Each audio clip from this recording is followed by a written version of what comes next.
The preacher to the woman said, "You'll look like that when you are dead."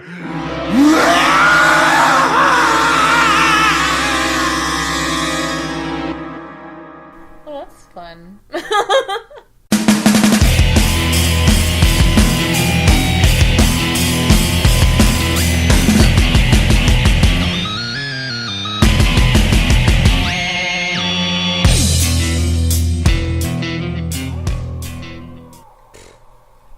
Let's get to the song. What song? There was this song that I remember we would sing during... This is it! This is... Okay. That one? Yeah. We used to sing this during Halloween when I was in elementary school. And it freaked me out really bad, but it was really cool. That's that one. It was, but this sounded differently. This is different to me or something.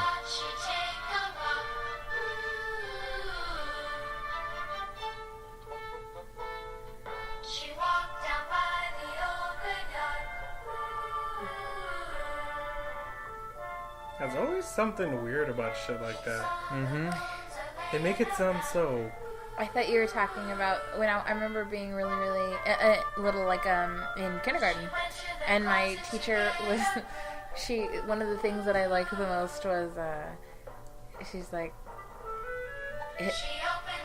on a dark, dark hill there was a dark, dark house. You remember that one? No. In the dark, dark house there was a dark, dark hall. In the dark, dark hall there was a dark, dark room. In the dark, dark room there was a dark, dark closet. And in the dark, dark closet there was a dark, dark box. And in the dark, dark box there was a... Fuck you, teacher! That's when I punched my teacher right in the face. I remember that one. Whenever I start talking about stuff that's creepy, I start freaking myself out. Yeah. Which is why I can no longer listen to creepypastas. Yeah, I think it's like a YouTube channel called Mr. Nightmare, where he... Mr. Nightmare? I think it's what it's called. Better than the Little Fears? I would say better than Little Fears. Wouldn't say better? I wouldn't. Oh, okay. Oh, okay. Because Little Fears is the best. I'd say Little Fears is the best at telling creepypastas like as if they were like short stories, like, you know, the best readings of them. Mr. Nightmare's more of like bizarre true tales of people who've disappeared, or like people who randomly were found after years and years and didn't know anything that happened to them. And it's on YouTube? Yeah. And it, like, his stories, literally, I'll put it on... like, good evening. No, it's almost told like a news type of thing. So it almost sinks in like, this is real, you know? It's really good, but it's really... like, it's unnerving. I wouldn't say scary, but it's definitely unnerving. It's the type of thing where if I watched alone, I kind of get real suspicious of who's in my apartment. Yeah. Oh, Jesus. Yeah. I can't read creepypastas anymore because I will freak myself out so much. I will have so much anxiety that I will literally be afraid to fall asleep. I know it's stupid, but I remember going through that phase. It was ridiculous. Ridiculous. So I know what I can. And my imagination is nuts. It's nuts. Which creepypastas did you read that you felt stuck with you the most? Me? Mm-hmm. The creepiest one to me is the face upstairs. That's Oh, God. That's the God That's the damn one. it. That's the I cannot. Like, retell it? I don't even want to think about it. Okay, because then your mind will start to wander, right? My mind will go. I think it was that video on the Little Fears. There was one video I remember looking through the comments section, and I think this may be the scariest thing that stuck with me. It was just one comment, and and I was going through it, and it said something like, all it said was, if you ever leave a chair turned towards you while you sleep, you're inviting spirits to watch you sleep. Yep, and that is the reason we read that together, and that is the reason I cannot ever have a chair around the bed facing anywhere near towards where the bed is, and I also cannot sleep with any door open. Really? Really. Everything has to be closed. I never really got into a routine until then. And I didn't even really know there was anything like that, like, that's still available. It's still kind of scary. But I never really saw anything until I heard those, and I was like, fuck this. Yeah. I'm like, nope. Like the creepypastas on the Little Fears? Oh, hell yeah. I don't know. I wish she'd come back. I've gotten so many I wish people you would into come that. The YouTube channel, The Little Fears, it's like expert level storytelling. Pretty much execution. She's brilliant. She's brilliant, and she's Canadian, and she's I don't know You never hear those two in the anything same about sentence. her other than that. I mean, I think that's the point. She doesn't want you to know, but I've never been able to find anyone else that can tell a story like the way she can. Mm-hmm. Like it's just everything she puts to it. Just the background noise, the video, the music she finds, the way images. she says it. Yeah. Even the images that go with it, and it's kind of like you're always expecting something to pop out at you, but because it never does, you still have that lingering feeling. That's what's even worse. You kind of almost want it to be spoiled by like but it's a seething, slow burn scare. And the fact that I think that never happens, you never have that feeling of, oh, I can come out of this, or I can calm down. You're like, oh my god. Because it keeps going after the video's over, and you're still thinking about it, and you're still like, ugh. Mm-hmm. They've gotten this far down the hole pretty much. Yeah, like I'm pretty much stuck here. What was the first horror movie you ever watched? Well, again, I still go back to, of course, how my uncle was introducing, or any of my cousins, I was always showing them. But the one that really kind of stuck with me, and I mentioned this one to you, and I don't think you've really seen it, Jenny. Body Part. Body Parts. I don't think I've ever even heard of it. And I consider myself I'm a huge horror fan. So I've seen a lot of stuff. There's still, of course, a lot of stuff that I haven't seen. I'm always up for any new suggestions, and I tend to like disturbing shit. So paranormal and disturbing stuff are the ones that really, really creep me out. Anything else is just a good time. We're just having a good old time. But yeah, the premise of the movie, I remember walking into it, and it's in the middle. Has, I don't even know how to pronounce his name, but Jeff Fahey. I'm pretty sure anybody who I'll put him on the page, and anybody automatically would think probably of what's that movie? Not Lawnmower Man. Well, yeah, he was in Lawnmower Man as well. I don't know where the story kind of came from, but this guy got in a terrible car accident. He's missing an arm. He's missing his right arm. So this is where the story kind of gets even more twisted, is that the person also in the accident who also got injured, same way, but his left arm got injured. So the person with his right arm was a serial killer, or is a serial killer. Mm. So they don't really get into the nitty-gritty detail of if their blood type matches or anything.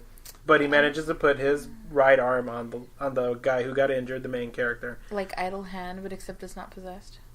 Same way. But then over time, he starts getting more body parts. He starts finding this serial killer because he starts having dreams and visions. So it's like the serial killer coming all together again? Basically. Trying to recreate himself. Trying to recreate him. But you know what that reminds me of? It reminds me of that episode of The Simpsons where Homer gets a hair transplant.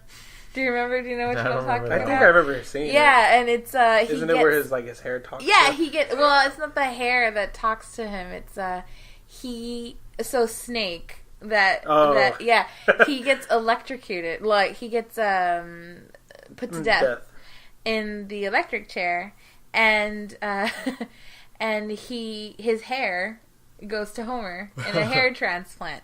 So Homer gets his hair, and then all of a sudden, like, the roots start seeping into his brain, and he starts acting like Snake, talking like him even, and just doing all the things that he used to do. So, yeah, and then pretty soon they realized that it was the hair, and I think at the end he like takes out the hair, and the hair starts to like run off, and I don't know, it's fucking weird. But that's what that reminded me of. Anyway. I mean, I feel like always the Treehouse of Horrors always stuck with me. Those are my favorite ones. My favorite episodes. What would you say yours is your favorite Oscar out of those? The Treehouse of Horror. Mm-hmm. I like the episode where what happens where Homer goes through like that dimension, like through the wall in the dimension, and eventually he ends up like in the real world. Yes. Love it. That one. The one where the kids are being eaten, or like where they're turning the kids into lunch meat. Oh yeah. That actually came into a video game eventually. It was called Bart's Nightmare. No, not Bart's Nightmare. It became Virtual Bart. Well, I love how they always reference, like, they were always making an homage to an actual horror movie. So I really like the shinning. The shinning, yeah. The shinning, and I also really like... 'Cause all work and no play makes Homer something. Something. Go crazy? Don't mind if I do.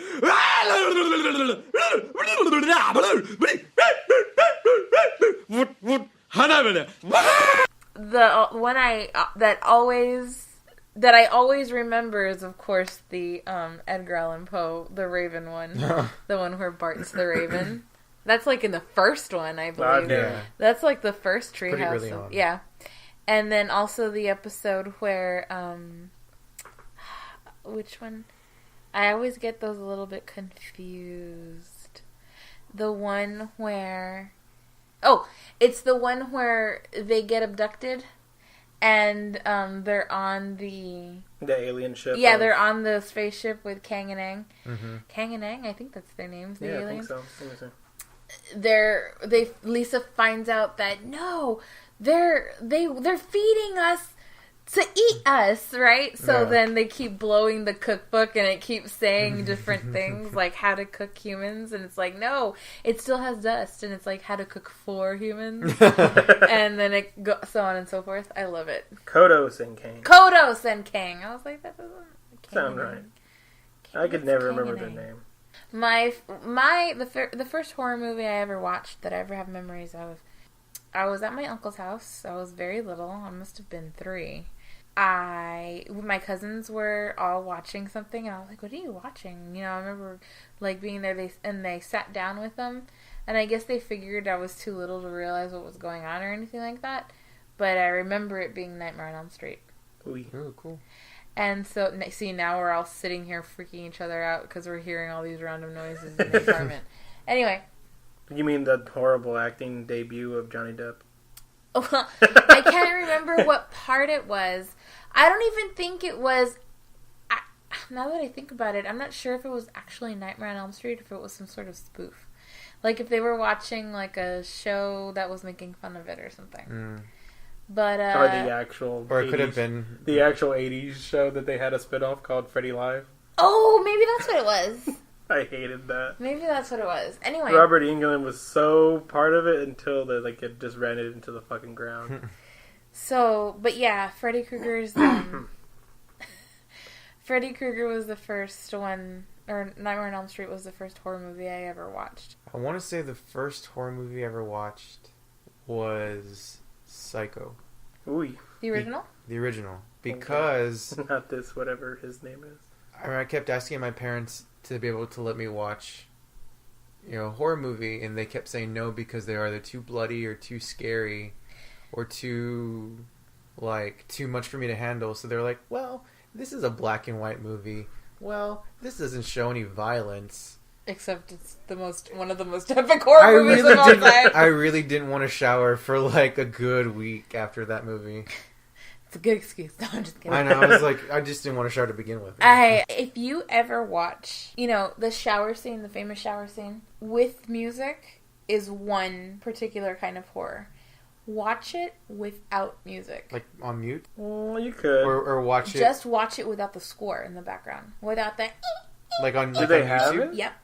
I have the special edition Psycho, where it has the deleted behind the scenes and stuff like that, and it shows how Alfred Hitchcock made it and everything. And he was going to use it without the score, but it was too disturbing, so he had to put something with it. So that's how he came up with the score. Because you would just hear the sound. Well, because didn't they say they used... That would have made that movie even more ahead of its time.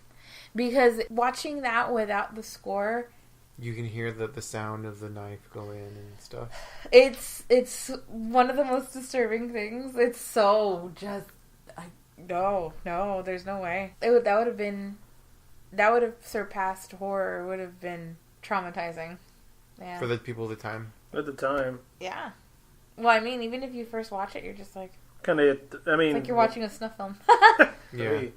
Watching, what was it, the Hitchcock finally, when I hadn't watched it. Finally, I showed you. I love it. And it was pretty interesting just watching, I hope that was the way he reacted to it in theaters, because he was like, I'm gonna bar these exits in every entrance. Well, yeah, that's the beauty of Hitchcock and how he worked, because he's a genius, not just in how he made films, but how he presented them.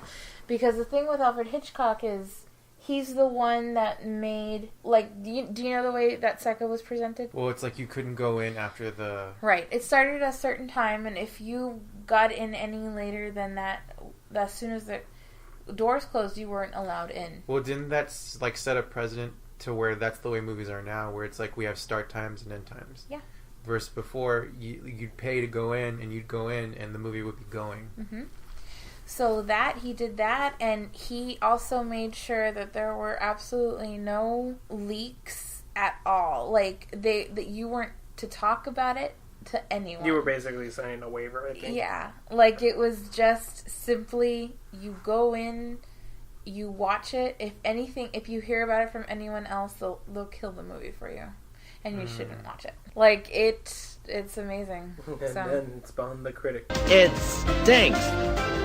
And just anybody in general, that's why I'm not too much on, I want to see what people think about movies like that, and I'll, like, ask them for their 2 cents.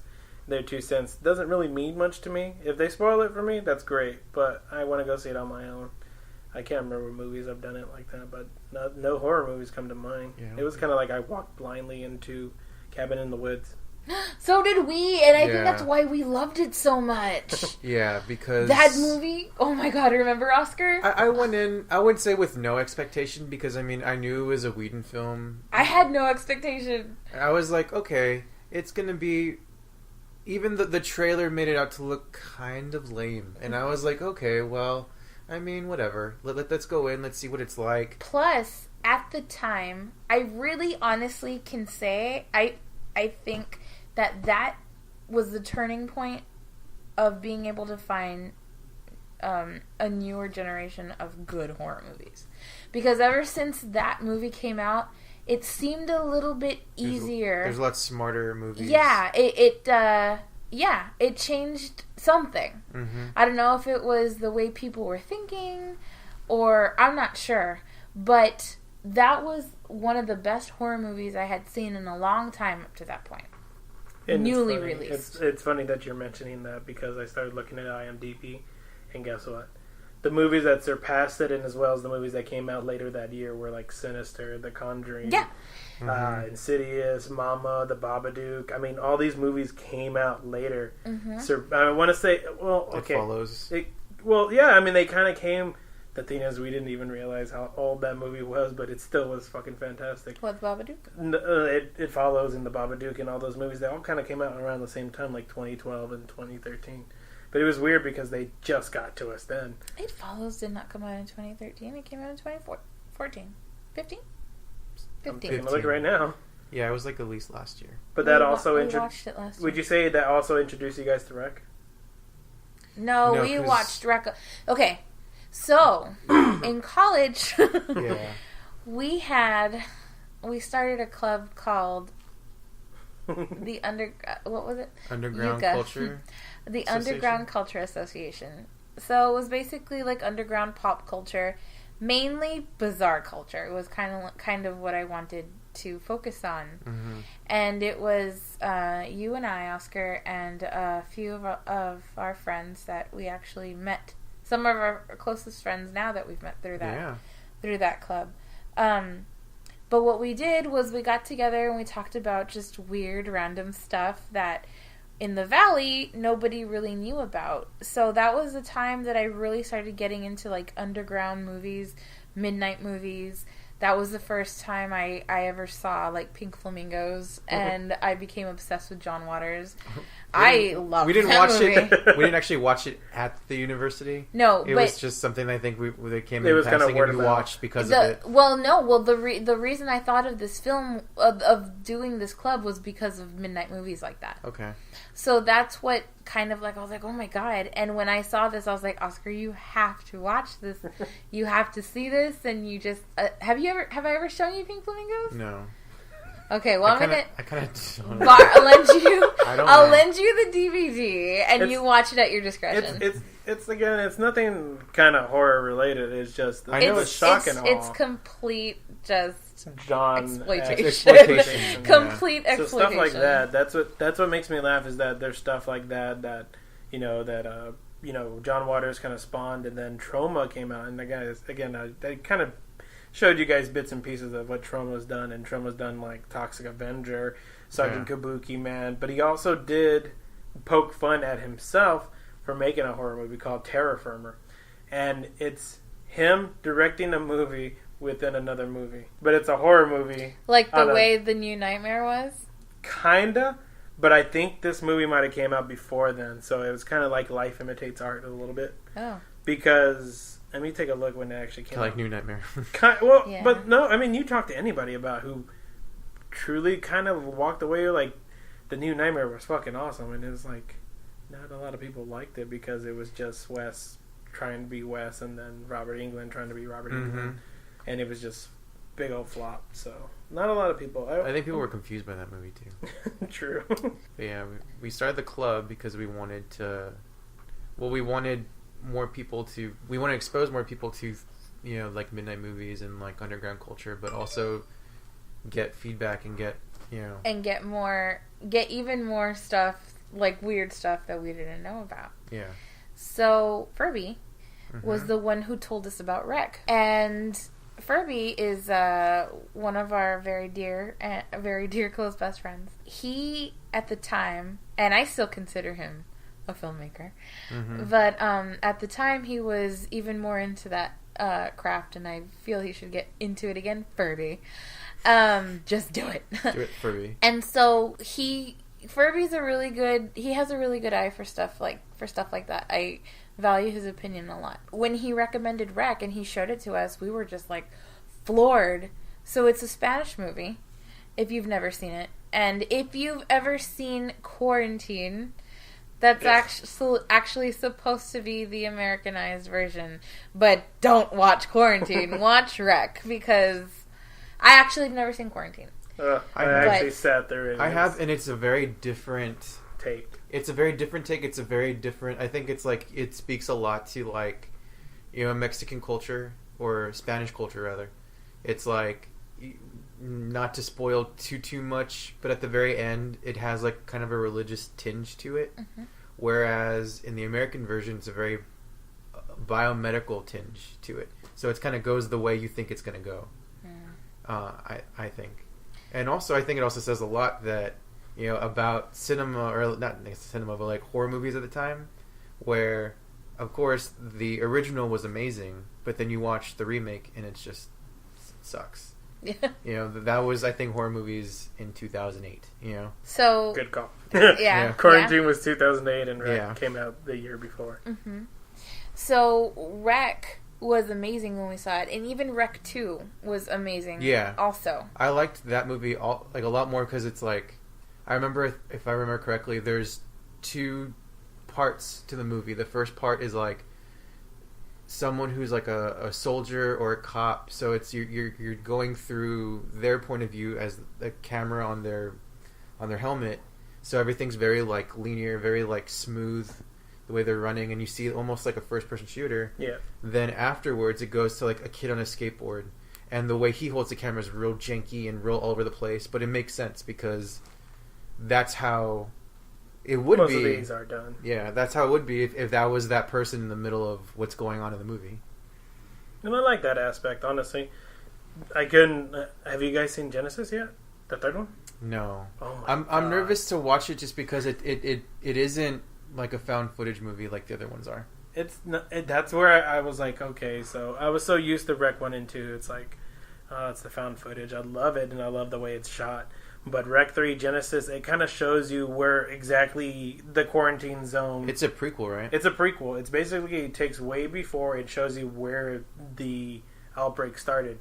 And where it started is kind of freakier because it's more... I feel it's more claustrophobic. But it started at a wedding. So I don't remember... It was one of the cousins or somebody who got infected, and it just spins out from there. And it's all during a good celebration. Everybody's having a fucking good old time. Everybody's getting drunk, and then somebody just fucks it all up, and it just gets all downhill from there. But it was that movie, honestly, Genesis. I mean, I was gonna be like, okay. After I feel like after a certain amount of numbers, that's when it gets starting to get crappy. I mean, I wouldn't say Proven Point, but like Friday the 13th and Jason and Leprechaun and all those other ones, once they get up into the high, like, double digits, then it just starts getting fucking ridiculous. No. By that time, it's just kind of like an excuse to watch a movie and make out. In a way, I feel a lot of critics are like, everything's getting spoon-fed. For a while, it was nothing but everybody was expecting to see the fucking monster. Cloverfield expecting, just, oh my god, there was a lot of fucking good promotion. Then at the end, it was like, when you fucking see the monster, you're just like, oh, there it is. That's what I came here for. What's your favorite horror movie of all time? Carrie is my favorite horror movie of all time. The 1972 version with Sissy Spacek. Not this new bullshit. Chloe Moretz. Superpowers!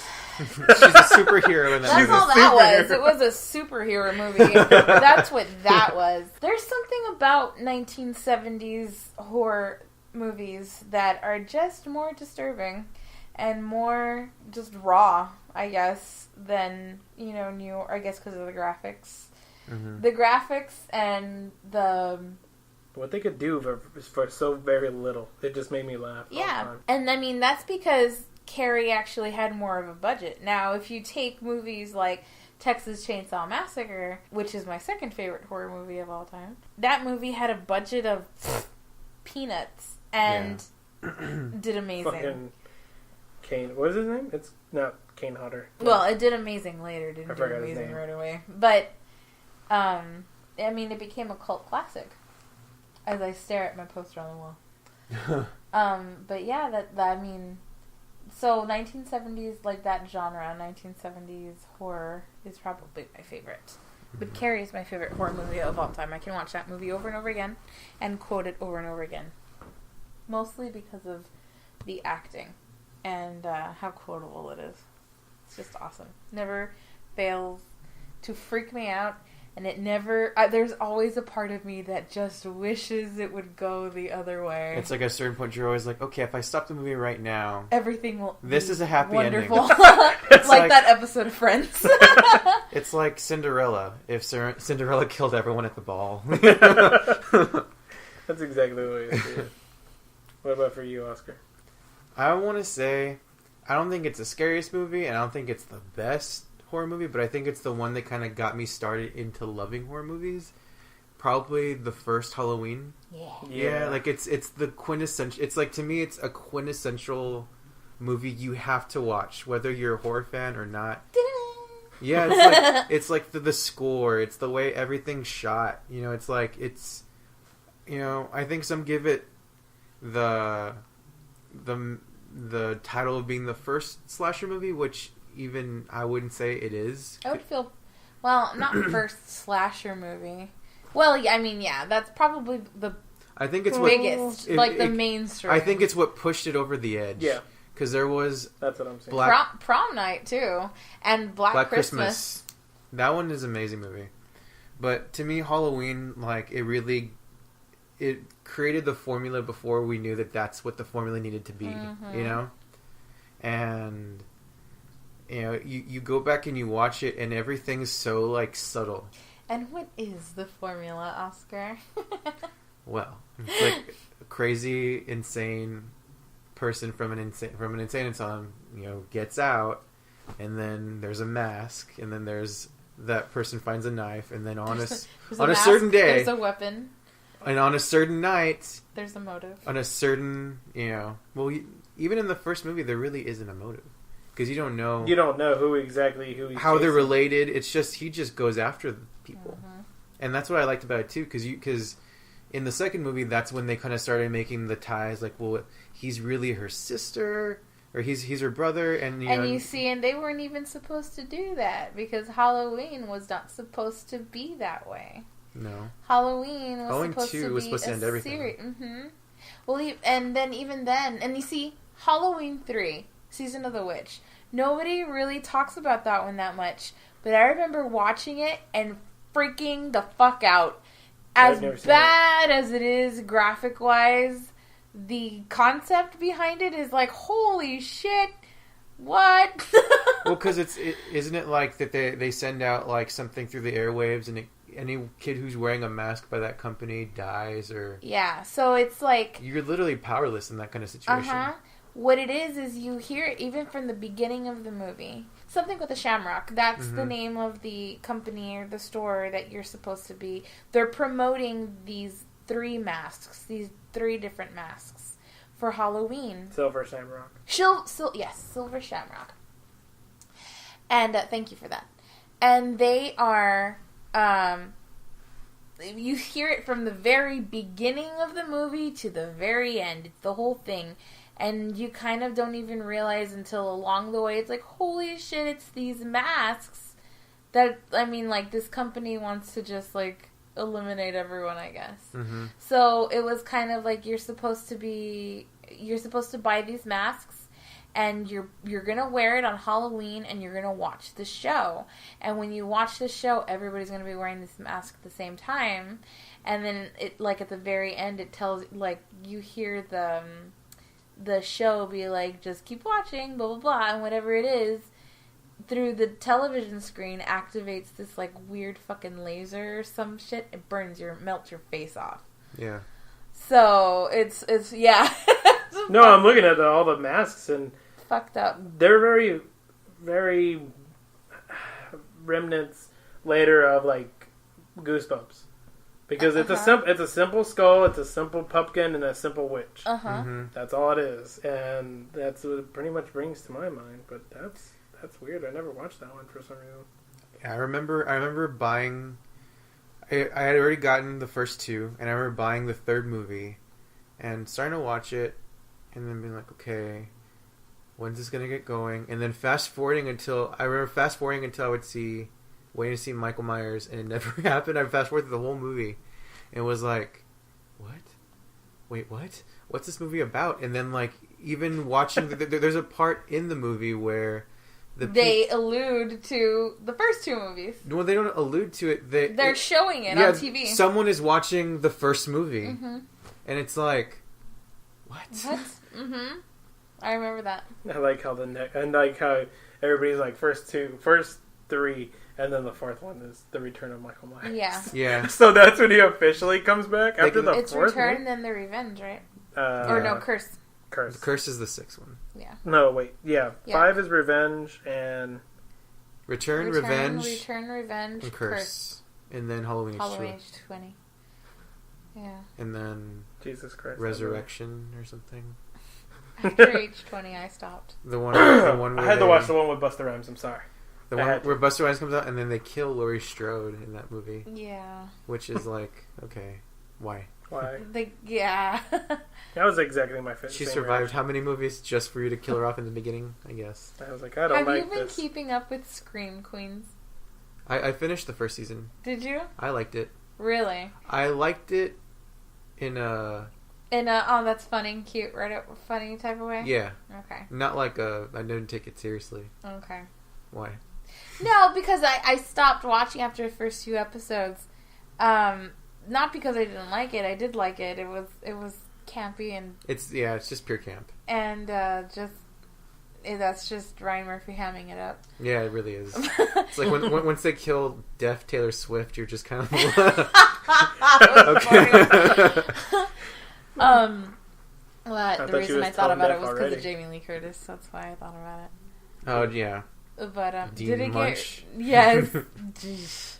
Did it get renewed for a 2nd season? Yeah. Oh, okay. It got renewed, and I think because they did the whole sorority sister type of thing for the first one, and things happen at the end of that season to where I think next season they're saying it's going to be more of a hospital themed season. Oh, so they're doing that like the way he's doing American Horror Story? It is. They're taking some characters from the first season and putting them into the next season. Like the characters continue. It's still in the same universe. It's the same. Well, I think some of the same leads. So it's not. It's like people do transition from one to the other, but the setting and the tropes change from season to season. Okay. So it's like the first one was like college sorority sister tropes, and the next one's going to be hospital tropes. Hospital. Oh, okay. I don't know if mental asylum tropes, but possibly. Interesting. I guess into mine, because I was kind of on a whim. I'm just like thinking back again, of course, of all the shit I was kind of shown. But going back to like actually going physically to an old mom and pop shop of picking up an actual physical copy, a VHS copy, and it was through at that. I want to say it was 98, 97 when they did the Evil Dead video game. And me and my brother, I remember going, Evil Dead, the video game, so we picked it up. I managed to finish that game probably in 2 days. And then it was funny because we finished that game in 2 days, and then we read the article, and it was like, oh, it's an actual fucking movie. So then the video game is way different from what the movie adaptates. So you played the game before you ever saw the movie? Before I ever saw the movie, and I was like, I wish there was a movie like this. It just kind of scared the shit out of me, honestly. Because it goes panel for panel of every scene in that movie. Even includes, I didn't know at the time that Evil Dead 2 is just a remake of Evil Dead 1. But in a better format and an easier way to follow. Because if you watch Evil Dead 1 on your own and then you jump to 2, you're like, what the fuck just happened? Yeah, I've heard that before. Evil Dead 2 was what he wanted it to be, right? Mm-hmm. Or something like that? Something like that. And it ends, I don't understand what he was thinking at that time because if you watch 2, it begins the way the first one starts, and to me it does. If he was saying that all this time, trees in 2 too. I can't remember. Yeah, the second one. They have a face actually. Oh, okay. And the first one they never had a face. They never had a physical embodiment at all. It was just limbs, and they just. I love the way that's creepier, though. It was so much. Yeah, it was so much creepier. There was not really much of a face, but once it gets to 2. And then Army of Darkness, that's when, he's really having a fucking ball with this movie. He's like, I can draw faces. I can make them say stupid shit. I can make him have, like, catchphrases now. I can have him, like, lose his fucking mind. But I want to say, yeah, Evil Dead would be the top one. That spawns another question for me. What, and I already know yours. What? But, what horror movie had you never seen until you were older? Oh yeah. and as I'm thinking and we're talking about this topic, I feel like horror movies, Oscar, are. I always feel like I'm saying horror movies. Horror movies. Horror movies. Horror. Horror. The horror. The horror. It was a horror. Sure, let's film. watch Tootsie. The horror movies horror are like. And then just scary shit are like the glue that is our friendship, Oscar. Because most of the scary stuff that we've ever watched, we watched together. Yeah. Or like you've seen a little bit of it and you're like, I don't want to watch it. Watch it with me. Or I'll do the same thing. And then we'll end up watching it together. So that's too funny. That is seriously hilarious that I just realized that. But, so we hadn't seen Evil Dead until we were... No, yeah. Like in college, we'd never, and then I remember grad school, for me. No, we watched it at my house. It was undergrad. I remember watching it at your old apartment. Well, we watched at my old apartment. The movie that I remember the most is Grave Encounters. Well, I remember you guys talking about that one. I loved that movie. I love that movie because it was such a like unexpected surprise. Yeah, it was like a little gem. Yeah, it was like this movie's great. Where we started watching, we're like, oh, we're wasting our time. Oh, this is stupid. It got good. And then there's a certain part where it's like something happens and there's a twist, and you're like, oh, they're fucked. Yeah. There's no coming back from that, you know. Yeah, no, seriously. No, we watched that one. We were in undergrad. Okay. Trust me. Okay. And I remember thinking that one, how had I never watched this movie ever?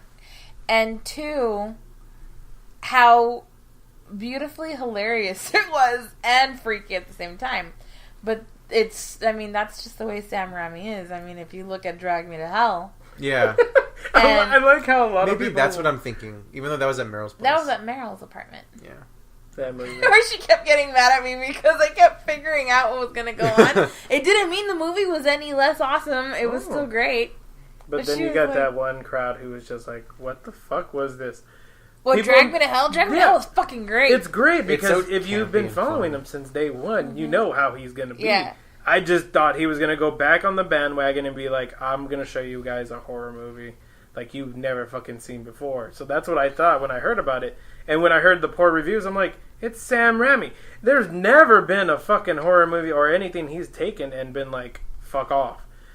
I mean, in a way, I don't know if he was anything to do with the fucking third Spider-Man movie, but I think that was the big FU to like, I'm fucking done with this office. But no, that movie, after coming out, everybody was like, fuck that movie. I'm like, alright, this gives me a chance to go fucking see this movie and see what he says. And I was like, wait a second, this is Evil Dead. It is. Well, I mean, it's straight up just Evil Dead. The interesting thing is, for me, is my first introduction to Sam Raimi is not Evil Dead. It is not Army of Darkness. It's Xena Warrior Princess. That is... Him and his brother. He's like Ted casted in Raimi's everything. hilarious. And then Lucy Lawless's cameo in Spider-Man is fucking great. So... What does she say? She's like, guy with 8 legs. Sounds pretty hot. And so... Oh my god. So yeah, that to me, I'm like, okay. And I know how crazy he could be because of the ridiculousness of that show sometimes. But then it gets really serious also. But there's one episode of Xena Warrior Princess where it has to do with evil. Like, it has to do with Satan. And they only ever showed it once on TV. They only aired it once. Mm-hmm. And never again. Because of how controversial it was. Nice. And so I knew that he could go there. And so when I watched Evil Dead, that episode made so much more sense to me. I watched it when I watched Evil Dead and Drag Me to Hell, and I was like, oh, duh, you know? That's his wheelhouse. Yeah. So, Sam Raimi, good times. Where were you going to go, sir? I was like, I think the horror movie that I didn't watch until later in college was the original Texas Chainsaw Massacre. Because I watched the Jessica Biel version, like, when I was in high school, and was like, that's pretty legit. Yeah, that seems like a pretty, like, good horror movie. And then, you know, watching the original, it's like, whoa. Yeah. Like, it's a completely different, like, it's almost like a feeling of, oh, I just watched something I shouldn't have watched. Yep. And you see, that's the thing about horror movies is I feel like that's how it should be. And that's really how it should be. And I mean, like, I remember you telling me once, Oscar, and I know you were quoting something, but it never left my mind, but it's true. I mean, the way horror movies started from exploitation and all that stuff was, I mean, horror movies are like a one-up from porn, you know? Mm-hmm. Like, they really are. They just keep their clothes on. It's... Semi. The way it is now is like if you were to rank movies, horror movies aren't really movies that you categorize as Oscar worthy. You know what I mean? Yeah, or anything anything like films. That. Yeah, for the most part. For the most part. They're just a really good fucking There's a scary lot of time. them now that I feel can be. Yeah. But aren't. And I think it depends on, one, who directs it, and two, how it's made. Like, for example, The Shining. Yeah. You know, I mean... The Exorcist. Yeah, Depending. The Exorcist. Depending on And the Carrie, you know. Carrie. Or the You know, demographic. exactly. Like Brian. who we're aiming it towards. And Brian De Palma film for Carrie. Yep. And then he starts making, you know, all these gangster movies. It's just so random. He's like, one big nut, and I'm out. It's like, for a while, Jenny, you hadn't seen The Thing. Like, Yes, that's also true. Oh, it's true. I had never seen The Thing. And one, because I always thought it was more science fiction than anything else. And while I like science fiction, I don't love science fiction. So when did we watch it? it was Alamo Drafthouse was doing a promo for Tough Guy movie night. Oh, that's right. So you get your whole ticket, you pay for your meal in advance, and you sit down and watch it. And he was watching my reaction the whole time. because the way, again, I want to say it was the exact same way me and my brother found it. The video game came out. Oh, wow. We played the video game. Now the video game is long. It took us about a whole week to finish this fucking game, and then we stopped at one point because we didn't have health packs, and we gave up. So then my brother was like, "Oh, it's a movie! It's a movie. Let's go check out the movie."